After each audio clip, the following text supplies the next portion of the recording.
things we're going to make, or show you how to make, is a simple dolphin. What you want to do is start by rolling it out in a ball and then elongate it a little bit more so that we end up with a tighter end up here and more of a longer taper towards the back. This is going to give you the basic body to the dolphin.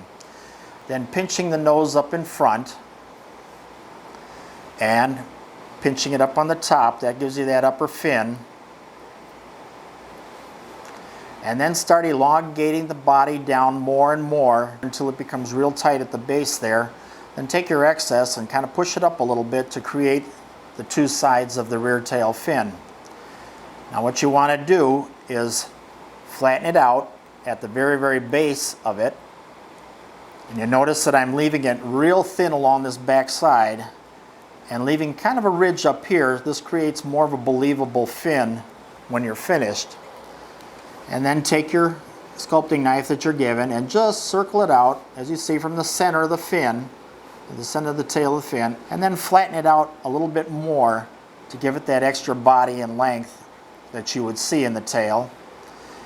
Now come back and with your knife, wrap it around the front right by the nose and poke your eyes.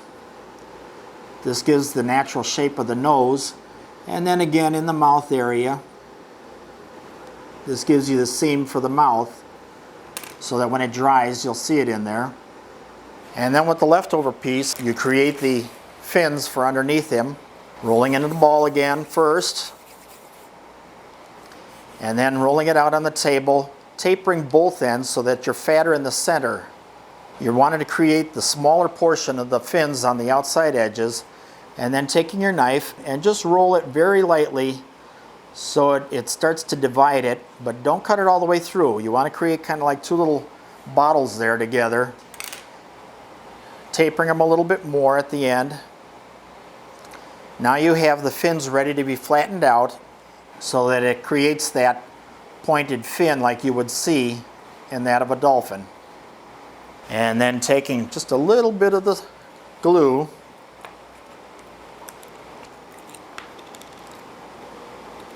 take just a little bit, dab it on the underside, and attach your flippers. Then you're ready for it to be put in the position you want it to dry overnight, and you'll be ready to paint in the morning.